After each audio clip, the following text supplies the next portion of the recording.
Bienvenue dans le French Ciné Club, un podcast qui parle de cinéma pour les apprenants de français langue étrangère. Je m'appelle Marion, je suis la fondatrice de l'école Clap Français. Chaque semaine, je t'emmène découvrir un film français pour booster ton français de manière naturelle, vivante et passionnante. Alors installe-toi confortablement, le film commence maintenant. Bienvenue dans ce nouvel épisode du French Ciné Club. Aujourd'hui, on va parler d'un film qui va vous permettre de découvrir un pan de la politique française, un pan de l'histoire de la politique française, une partie de son histoire, notamment l'histoire de la famille Chirac, Jacques Chirac, qui a donc été président de la France pendant de nombreuses années. Et ce film, il porte sur l'histoire de sa femme, Bernadette Chirac. Sa femme, durant une période assez limitée finalement, puisque ça va être pendant un peu l'histoire de sa femme durant la période de son mandat de président. Il a eu 2 mandats de président. Donc durant ces 2 mandats, on va voir un petit peu comment évolue Bernadette Chirac. Ce film, j'avais eu la chance de le voir au cinéma en 2023 et je ne suis pas particulièrement fan de la famille Chirac. Je vais pas vous imposer mes convictions politiques, mais on est quand même assez loin de ça.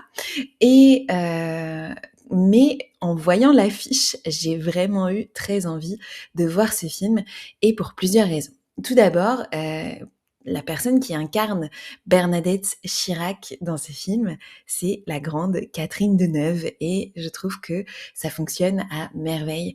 Déjà parce que c'est une grande actrice, que tout le monde aime, Catherine Deneuve, et puis on sent qu'elle prend vraiment un grand plaisir dans ce rôle.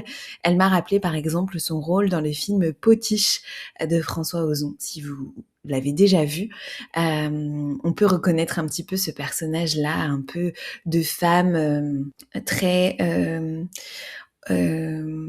obéissante à son mari, avec un côté un peu comme ça très traditionnel, aussi dans sa manière de s'habiller, etc.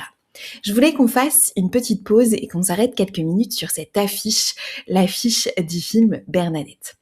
Ceux qui sont en train d'écouter cet épisode au format podcast, je vous invite à regarder l'affiche en même temps ou après avoir écouté l'épisode. Si vous êtes en train de conduire, ne regardez pas l'affiche en même temps.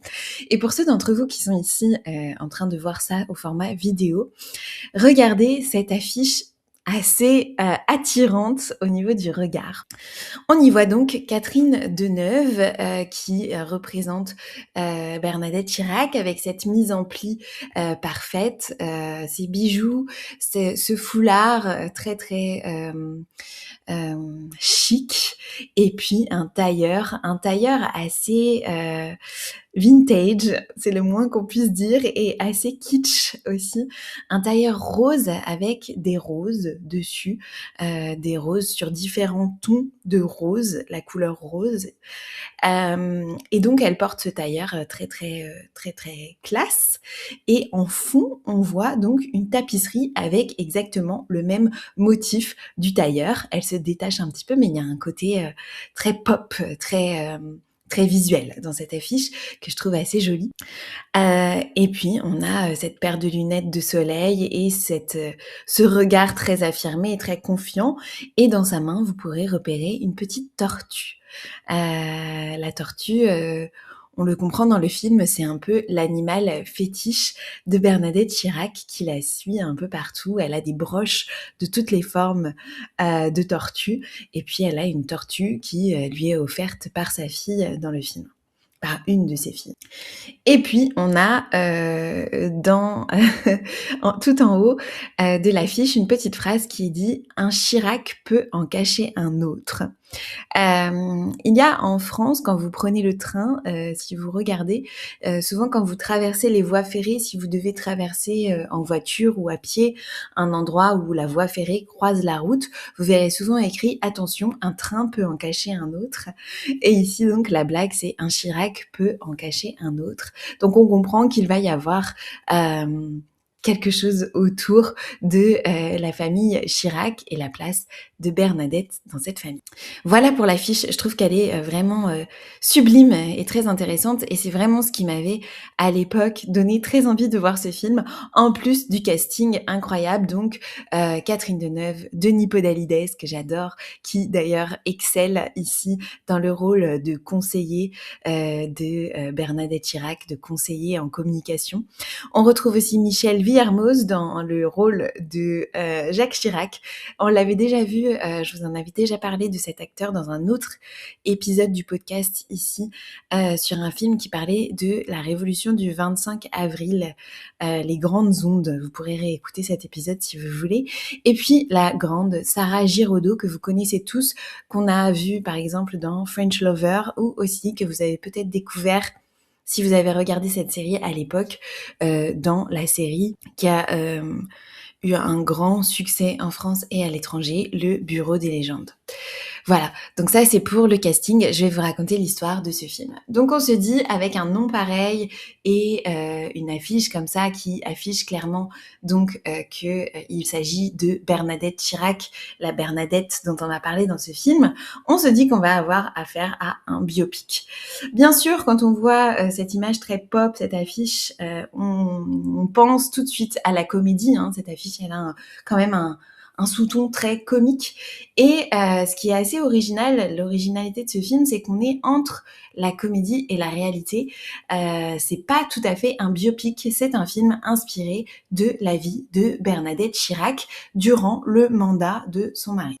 Et en fait, ce film, il va vraiment suivre presque uniquement Bernadette et son espèce de combat pour trouver sa place auprès de son mari, pour trouver une place, on va dire une place digne, une place où on lui accorde du respect, de l'importance et aussi un choix de décision, pas seulement celui de femme au foyer, mère de famille et organisatrice de la famille. Elle veut une place, elle veut un pouvoir politique, elle a toujours été aussi active dans la politique, elle n'a pas du tout envie de s'effacer derrière son mari et c'est ça qu'on va raconter dans ce film à travers la comédie. J'ai beaucoup aimé ce film parce qu'il est drôle, il est légèrement moqueur sans l'être trop. On y retrouve beaucoup de marqueurs historiques qui font référence à la culture française, dans lesquels on va reconnaître donc des faits historiques réels. Ça nous plonge vraiment dans l'histoire. Il y a un petit côté un peu parfois bizarre de démêler le vrai du faux. On va en reparler après. J'ai beaucoup aimé Catherine Deneuve dans ce rôle, elle est vraiment formidable. On sent encore une fois qu'elle s'amuse, elle est vraiment... Enfin, on n'aurait pas pu choisir mieux, je pense, pour ce film. Et puis son duo avec Denis Podalides fonctionne à merveille. C'était aussi le conseiller parfait pour ce rôle. Donc le casting vraiment assez impressionnant de ce film fonctionne très très bien. Une chose que j'ai beaucoup aimé, c'est le style cinématographique très très pop, donc dans l'image, dans les costumes, dans la mise en scène. Les costumes et la mise en scène, enfin en tout cas les décors parfois peuvent aussi nous rappeler encore une fois un peu Catherine Deneuve dans Potiche par exemple, au niveau surtout des costumes et du style de personnage très comme ça obéissante, fière et en même temps qui va pas se laisser faire finalement, qui va quand même de manière plus ou moins frontale combattre son mari finalement. On a aussi cette musique qui est très intéressante. Donc le film s'ouvre sur une chorale dans une église. L'église a une place très importante dans ce film. On comprend aussi que Bernadette Chirac était une femme très pieuse et que l'église avait un rôle très important pour elle. Et donc l'église est quand même une sorte de personnage central qui va permettre presque ces connexions politiques dans le film. Et donc ça commence dans cette église de Corrèze qui a vu grandir la petite Bernadette. Et ça commence par des chansons d'une chorale qui racontent un peu l'histoire qu'on ne voit pas. Donc, ils vont nous faire une sorte de petit résumé de qui est Bernadette Chirac, son enfance, etc., sous format chanté. Et puis, cette chorale, elle va revenir à des moments assez clés du film pour apporter soit un message en reprenant des chansons connues du répertoire français, comme par exemple Dieu m'a donné la foi de Ophélie Winter, qui est quelque chose d'assez connu, mais au format comme ça, chant lyrique. C'est très, très rigolo. Et ça apporte aussi un dynamisme à l'histoire. Et puis, pareil, qui va venir conclure. Et cette chorale, elle va aussi avertir le spectateur, notamment dès le début, elle va avertir le spectateur, attention, tout ce que vous allez voir n'est pas vrai, c'est une fiction, il y a beaucoup de choses qui ont été inventées, ne prenez pas l'histoire au pied de la lettre. Et ce mélange assez habile entre le vrai et le faux est vraiment très intéressant parce que, encore une fois, on peut reconnaître, même si j'étais très jeune à l'époque, par exemple, de la présidence, la première présidence de Jacques Chirac, mais j'ai quand même quelques souvenirs, et notamment cette opération, cette fameuse opération Piège jaune, qui a beaucoup redoré l'image de Bernadette Chirac, avec un sportif qui s'appelait David Douillet. C'est vraiment des images qu'on a pu voir à la télé, des espèces de punchlines qui sont vraiment vraies, mais qui ont été refaites pour le film. Et donc, ça confère quand même un côté très réaliste, un peu presque documentaire, biopic. Donc, c'est important, je trouve, de rappeler quand même cette idée de tout n'est pas vrai, quoi, parce qu'on pourrait vraiment s'y tromper. Et donc, le mélange est très bien fait. À aucun moment on questionne, enfin, à aucun moment, je trouve qu'à aucun moment on se dit ah, ça c'est trop gros pour être vrai, finalement, tellement c'est mélangé à l'intérieur de références qui existent. Et les questions du coup que ça vient poser ici, déjà pour moi c'est un peu étrange cette mélange du vrai et du faux. Heureusement que justement c'est signalé de forme très frontale au spectateur que ce n'est pas un biopic, mais quand même parfois ça peut être un peu troublant, et je trouve que c'est est-ce que vraiment on peut créer de la comédie à partir de la réalité et mélanger un peu comme ça la réalité et la fiction pour rendre par exemple des faits qui ont vraiment existé plus sympathiques ou plus drôles ou plus comiques, avec quand même un fond qui est assez sérieux, puisqu'on parle par exemple de la montée du Front National en France et la première fois que le Front National arrive au pouvoir. Et finalement, c'est pas traité de manière drôle, mais le style est une comédie, donc on est en train de rire de la réaction des personnages, de la manière dont ils se comportent les uns avec les autres, etc. Et en même temps, le fond est quand même très sérieux et c'est la réalité. Et donc, voilà, cette limite, je trouve, est quand même assez bien mise en scène et intelligemment faite. Je me demande si justement dans d'autres contextes, dans d'autres mains, cette manière de mélanger réalité et fiction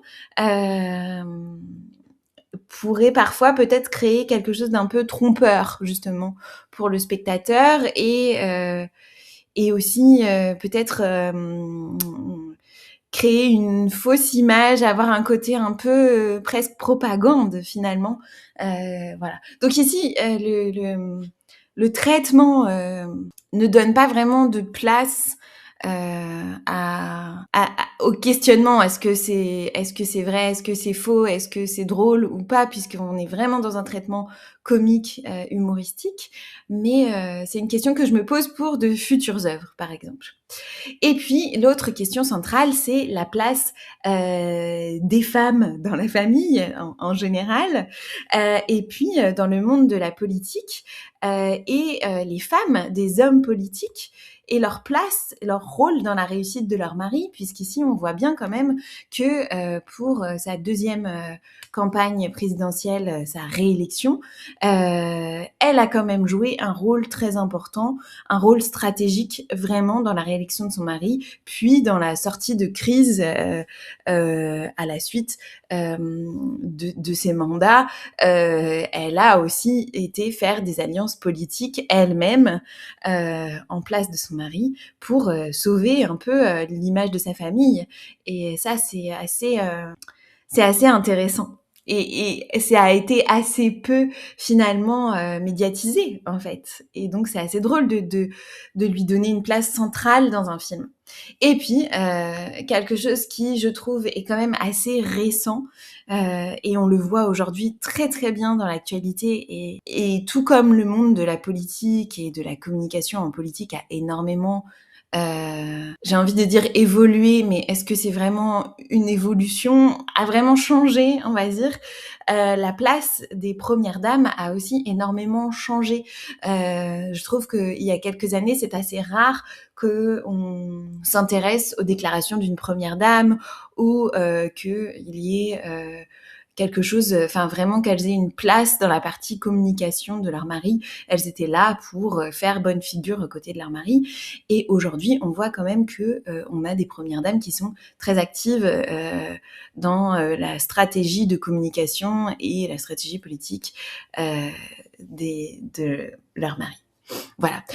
Donc si vous regardez ce film, n'hésitez pas à me dire ce que vous en avez pensé. Si vous avez d'autres suggestions de films similaires, si ça vous a fait penser à d'autres choses, et n'hésitez pas, ouais, à me donner votre avis sur le traitement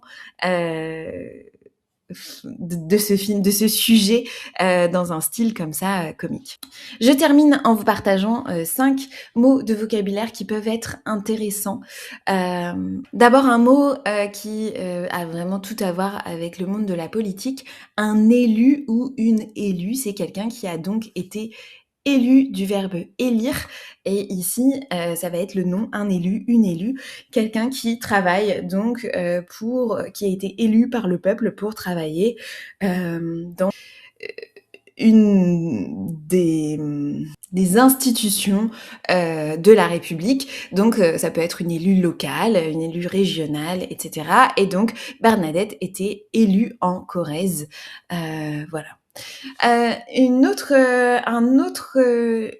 expression, on va dire, qui est souvent utilisée parce que dans le film, elle a énormément d'intuition, beaucoup plus que les autres conseillers du président, même d'intuition politique, hein, clairement. Et on dit souvent, elle a vu juste. Voir juste, ça veut dire prévoir quelque chose de l'avenir de manière, de manière juste, de bien prévoir quelque chose qui va se passer dans le futur, quoi. Donc voir juste, t'as vu juste, tu as vu juste, c'est vrai, ça va se passer comme ça, ou c'est une bonne intuition, on va dire ça. Voir juste. Une autre, c'est botter les fesses. Botter les fesses. Assez old school, assez ancien. Bon, ça veut dire un peu réprimander, on pourrait dire. Donc dans beauté, on a le terme botte, hein, clairement, qui ici parle du pied. Voilà, je vous fais pas un dessin, vous avez compris. Une autre expression que je trouve intéressante, c'était en baver. En baver, ça veut dire vraiment avoir des difficultés, devoir affronter des difficultés, j'en bave quoi, c'est difficile, c'est dur, en baver. Et la dernière expression qui est utilisée par Catherine Deneuve, c'est être vieille France. Elle dit moi je suis vieille France. Être vieille France, ça veut dire, et on l'utilise assez souvent, ça veut dire avoir des valeurs assez des valeurs très traditionnelles en ce qui concerne la famille, le travail, l'éducation des enfants, etc. Clairement, par exemple, être vieille France, c'est être marié, obéir à son mari, s'occuper s'occuper des enfants, etc. Enfin, avoir vraiment ce sens, par exemple, de hiérarchie entre les hommes et les femmes. Ça, c'est très vieille France. Voilà, n'hésitez pas à partager d'autres mots que vous pourriez avoir entendus dans ce film. Je vous souhaite un très bon film. Je suis très heureuse de vous retrouver dans ces podcasts et on se retrouve la semaine prochaine pour un autre film. Je ne vous abandonne plus. Vous me retrouverez donc toutes les semaines à nouveau, tous les vendredis. Voilà, je vous souhaite un bon week-end, de très bons films et à la semaine prochaine. Merci d'avoir écouté le French Ciné Club. Tu veux continuer à apprendre avec les films ? Alors abonne-toi, partage l'épisode et télécharge la transcription complète dans le lien en description. Et si tu veux pratiquer avec moi et d'autres cinéphiles, le French Film Fluency Club est un club réservé aux apprenants de français qui veulent améliorer leur français grâce au cinéma. À la semaine prochaine!